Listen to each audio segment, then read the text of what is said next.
We're going to start our discussion with China, which is the largest country in the region, also the most developed economically in the region. And we're going to start our discussion following our framework with its political context.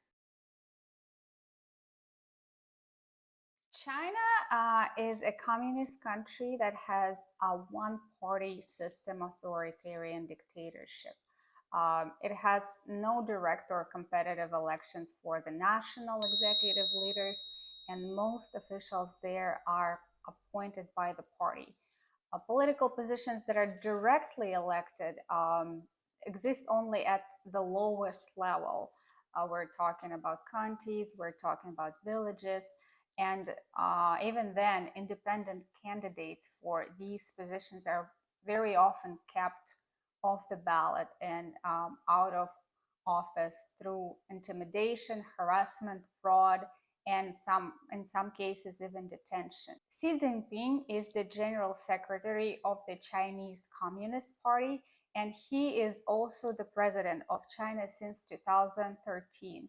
He's increasingly consolidating his power, and just recently he was appointed for his third presidential term, which was against the Chinese constitution that sets a two-term limit, and he will most likely remain in power indefinitely.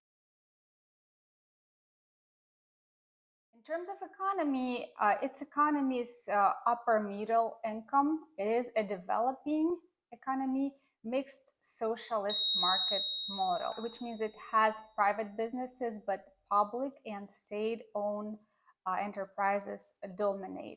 These state-owned and public enterprises incorporate 5-year plans, which you might not be familiar with the concept of the 5-year plans, but simply that means that they commit to meet certain development objectives within a 5-year term, and then after 5 years they set a new goal for the next 5 years, and so on. This is something that we had in Soviet Union as well. China is the second world's largest economy by its nominal GDP, and it accounts for about 90% of the global economy. This is really huge. And this is what precisely makes the China market so attractive for global businesses and global brands. There are many people, and their wealth is also increasing. The government tightly controls the media, and China ranks 179 out of 180 countries for media freedom, just a little higher than the North Korea. There are major outlets such as Xinhua News Agency, China Central Television, China National Radio, the newspapers such as China Daily, People's Daily, and the Global Times. They're all state controlled. There are also international broadcasting networks that act as public diplomacy agents for the Chinese government. As I've said, the control of the media is very tight, and the propaganda department of the Chinese Communist Party sends very detailed notice to all media every day, and they spell out the editorial guidelines and also list the topics that are censored. And this is because in the eyes of this regime, media's function is to be the party's mouthpiece to impart state propaganda. Independent journalists and bloggers who dare to report sensitive information are often placed under surveillance, harassed, detained, and in some cases even tortured. In order to receive and renew their press cards, journalists must download a special online or telephone app that collects pretty much everything that they do on their mobile phone. And according to Reporters Without Borders, China is, quote unquote, the world's largest prison for journalists. On their website, you can find press freedom abuses in this country pretty much in real time. As of today, we have over 100 journalists detained since January 2023. So what kind of crimes do they commit? Well, for example, a Chinese reporter, Zhang Zhan, she has been arrested for, she has been sentenced to 4 years in prison for quote unquote picking quarrels and provoking trouble. And that was all because of her coverage of COVID-19 in Wuhan. Along with her, at least 6 more journalists are still detained for reporting on coronavirus related issues. Despite the government control, the media industry in China is very big and very profitable. Aside from national outlets, thousands of local newspapers, print, online, radio, TV stations, and other types of media. And since the government limits what can be reported and also how it should be reported, most newspapers seek a profit as their focus. Journalists don't really criticize the government that much and pretty much look for stories that drive sales of their news media outlets. They often are attracted to stories that focus on human interest subjects, such as sensations, crime coverage, and this is pretty popular among the consumers there. Another thing that needs to be mentioned is the Great Chinese Firewall. Most social networks that we are used to here in the West, like Instagram or Facebook, are being actively blocked by the Chinese government. According to the Global Web Index survey, which is not very recent, but this is the only source that I was able to find, about 32% or 148 million of the Chinese were using VPN. Most of them use it to access entertainment websites, of course, such as Netflix or YouTube, and social media like Facebook and Twitter.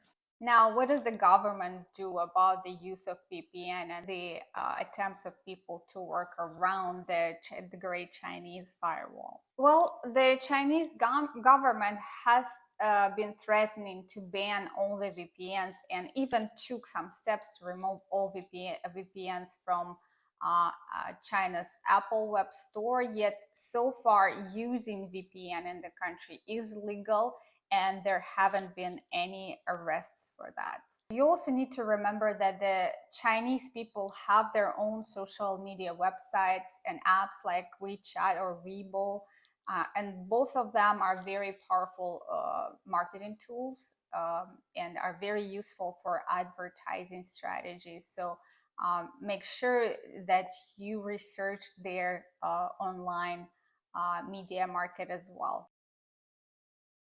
Now, as far as the corruption goes, well, such a configuration of cultural, political, and media environment, it makes China very prone to corruption because there's no transparency. There's the culture that is based on exploiting connections that we're going to be talking about in exchange for favors. And there's no press freedom and no media, very little media to report on corrupt activities. And because of all that, it's no wonder that it permeates the society. And interestingly, when you look at the map of the entire South Asia region, China actually doesn't look too bad with its score of 45 as of today, compared to some of its neighbors, as well as the global average of 43. But there is a catch. As we've talked about it before, Transparency International uses survey as their method of assessing corruption. And this method is not really suitable for societies where there's no free speech, where people are constantly threatened and afraid to say anything bad about their government. If you look at the responses of people in China at about corruption at the institutional level, you'll see that people report business leaders rather than the country leadership and top government officials to be the most corrupt. Now, why is that? And the answer is pretty simple. Because it is allowed to criticize business leaders and it won't have the consequences. If you look at the same statistic among the Asian countries that do enjoy freedom of speech, you'll see a completely opposite picture. You'll see that the top government leadership is considered to be the most corrupt, while business executives and bankers are less so. So I wouldn't rely on corruption perception index that much in this particular case, as well as some other countries that are not free. As far as the culture is concerned, we know that China is a collectivist society with conflict avoidance, indirect communication style, long-term orientation, and high power distance. In high power distance societies like China, it's very difficult for public relations staff to become part of or even simply gain access to the dominant coalition in the corporation, because power stems in these societies either from coercion or from a leader's charisma and followers identifying psychologically with that leader. Public relations people, as staff employees, mainly operating behind the scenes in the support roles, are very seldom in a position to coerce or show charisma. In contrast, leaders in low power distance cultures often exert their influence primarily by demonstrating expertise, something that bright and studious public relations practitioners can demonstrate through their day-to-day performance. And a position of a public relations department, for this reason, within the organizational hierarchy, will be lower in China than it is in the US and other Western societies. And their function will be more supportive, for example, marketing support, sales support role, rather than managerial, making strategic decisions pertaining to the company development. Now, patience that characterize Chinese society is a product of their long-term orientation and their Confucian values as well, but it can be viewed as an obstacle when we Westerners expect quick results, want something to be done quicker. Not always works in China. Another China-specific cultural concept is guanxi, and it can be loosely translated or understood as the network of connections and friendships on the I owe you one basis. And it will greatly affect how you do business in China. What exactly is guanxi, and what makes this Chinese phrase so special that it got included in the Oxford Dictionary? While it is commonly translated as connection or compared to the idea of networking in Western culture, guanxi entails much more about how individuals, businesses, and the government interact and function in the Chinese society. Here's an example. Say a girl named Han Mei, who lives in the city of Hangzhou, wants to receive better education by going to a top middle school in Shanghai. Since the school only accepts students from Shanghai with very good grades, she can't get in. Well, one way for her to study there without actually getting in is to first enroll at another, less competitive school in Shanghai and then apply to the top school as a transient student.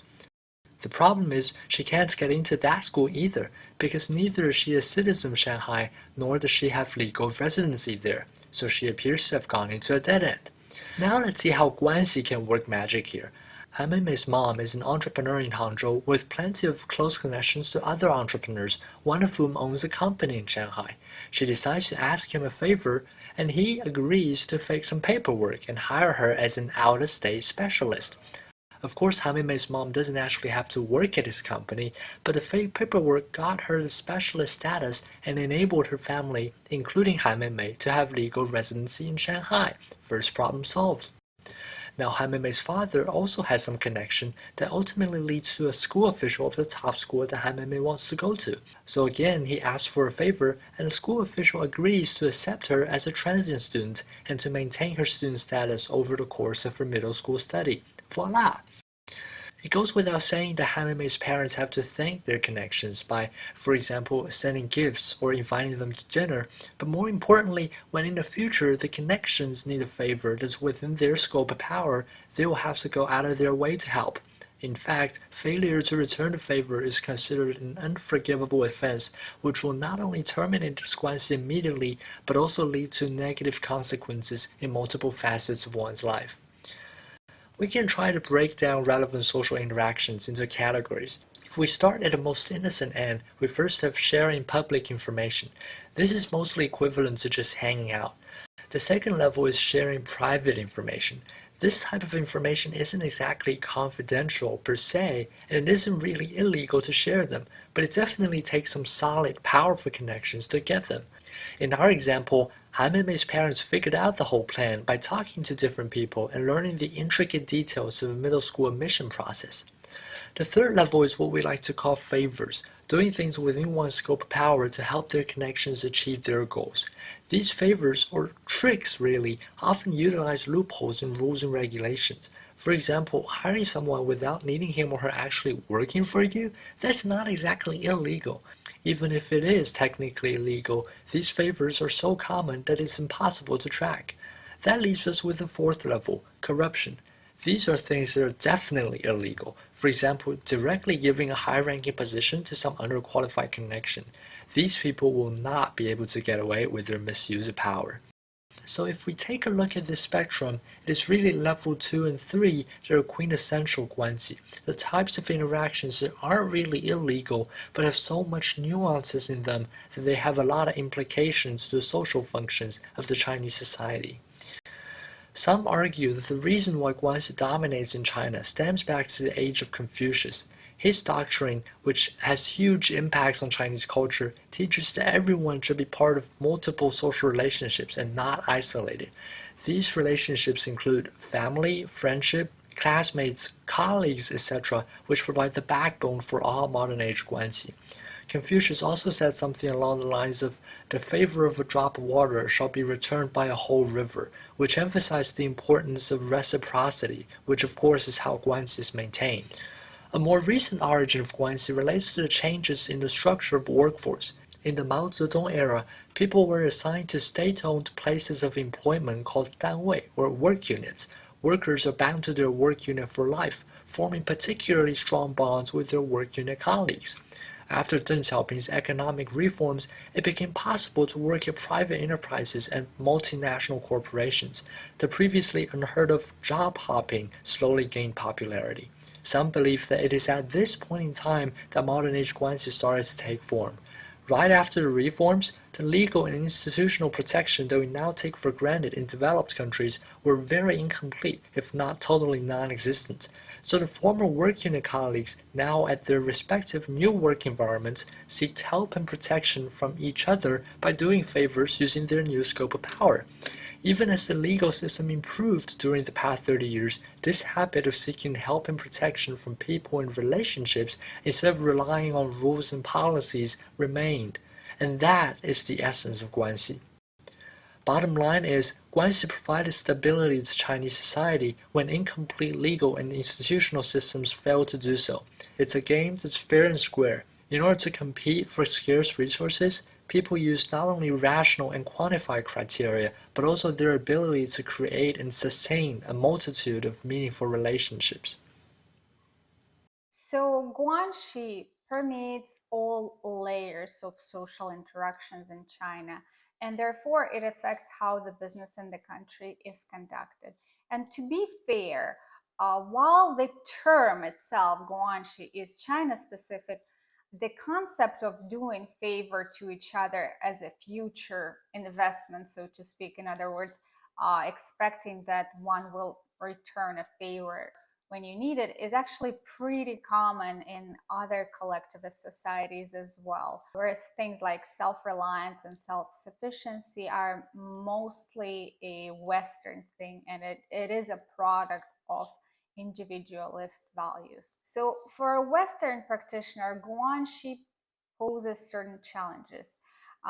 Chinese companies tend to believe that the most important aspect of public relations is to establish a good rapport with journalists and other key stakeholders than it is to try and control the story. Yet it takes a lot of time to develop these kinds of relationships. Things like hiring and promoting friends and relatives, as well as backdoor payments for services.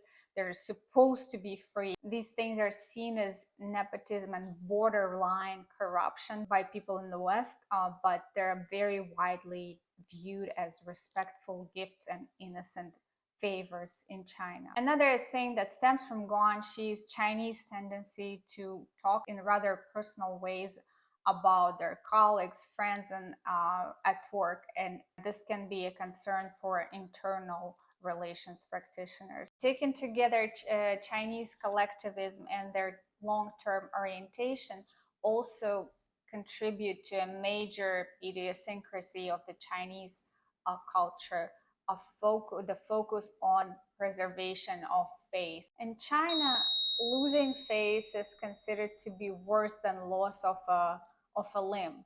And this is surely motivates people to work hard and be virtuous, but it has some downsides as well. Unfortunately, it can lead to their tendency to conceal problems and withdraw from relationships just to avoid embarrassment. Actually, at least one commentator claims that AIDS education and prevention in China have suffered specifically because the government officials sought to save face by ignoring the disease. They were too embarrassed to talk about it.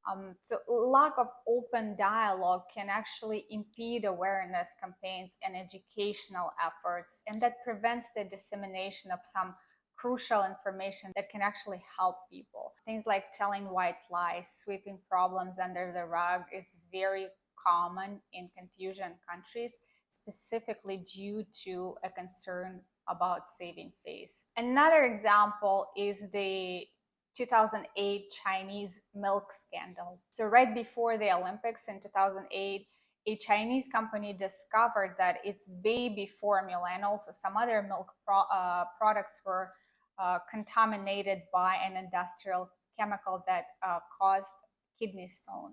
So the company wanted to issue a trade recall, but the local authorities in that city rejected the recall and instructed company, quote unquote, shut the mouths of the victims by money. So the only reason that this scandal went public is because there was a New Zealand company who was a major shareholder. They were alerted about the contamination, and they pretty much confronted the Chinese government.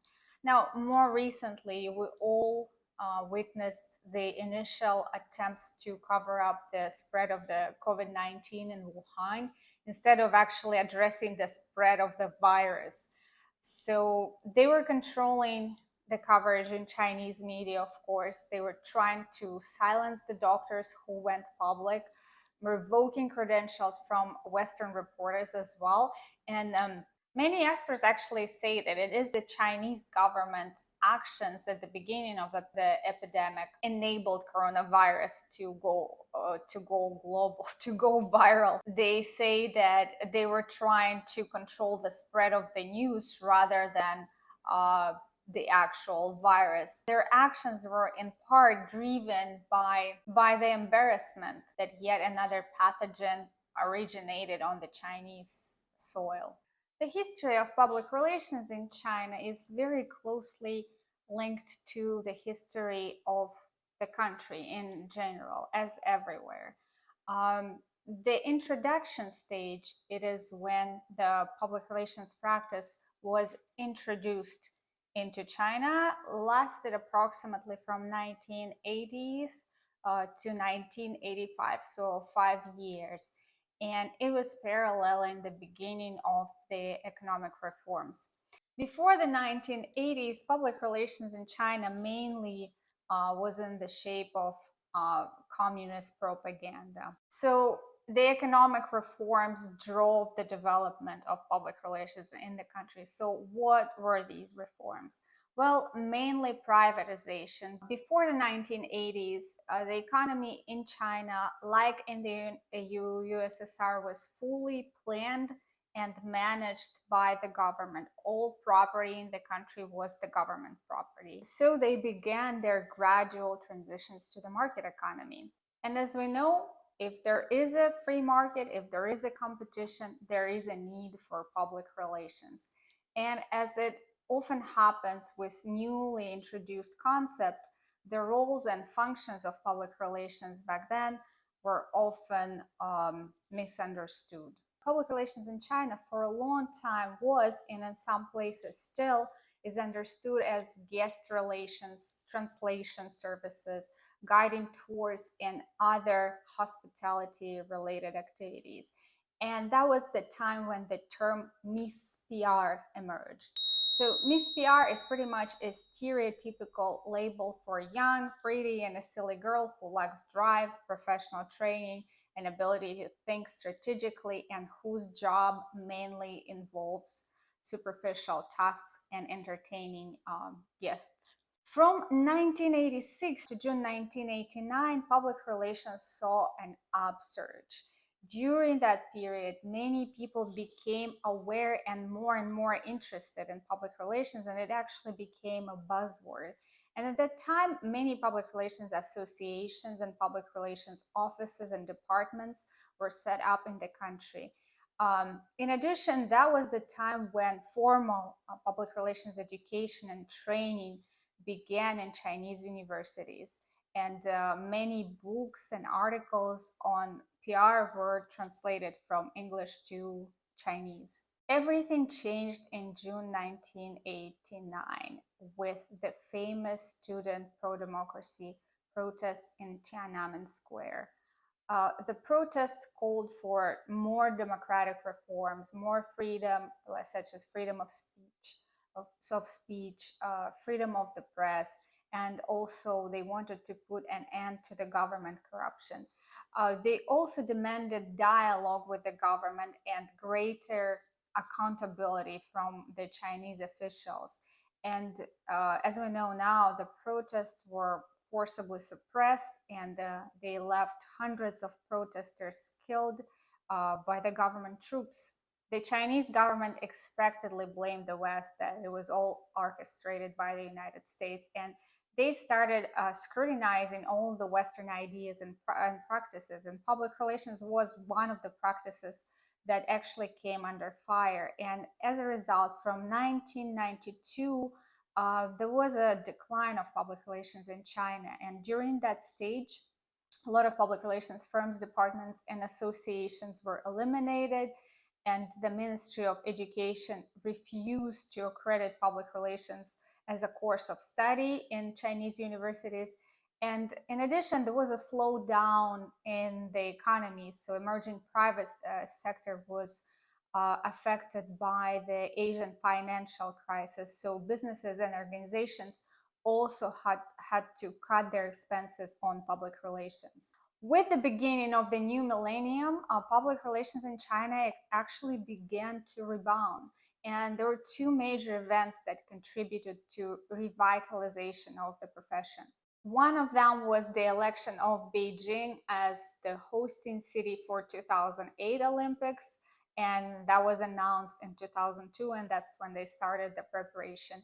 And the second event was the outbreak of the SARS epidemic, which was a terrifying public health crisis in 2003. Nothing like the coronavirus, but it was also a pretty severe epidemic in Asia.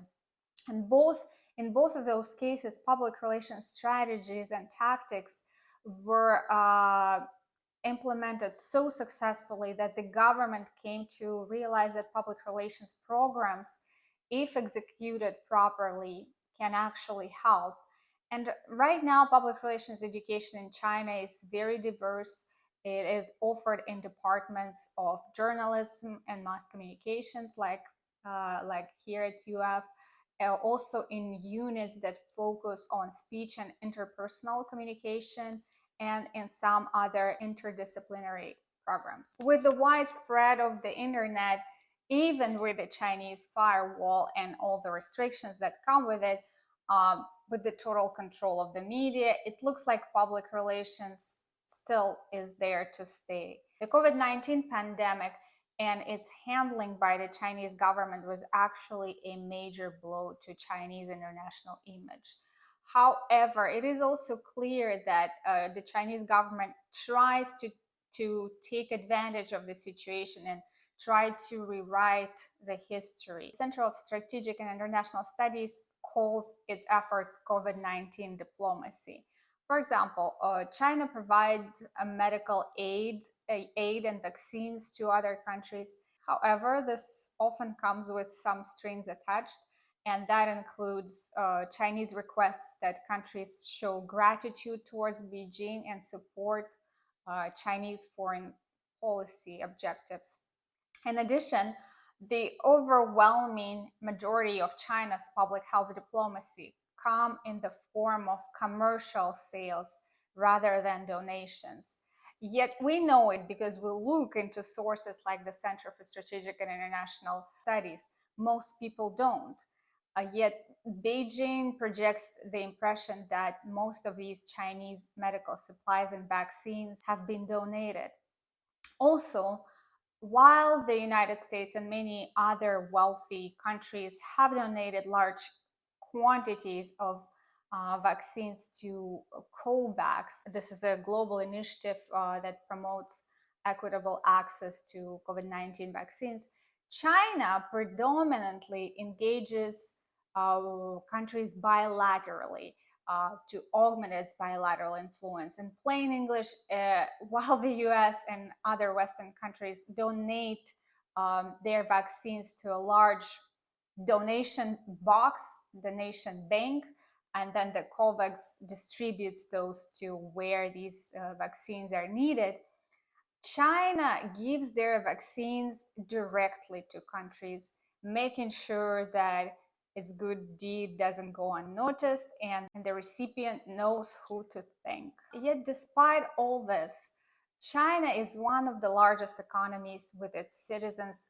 getting more and more purchasing power and more money to spend. It is a huge luxury market.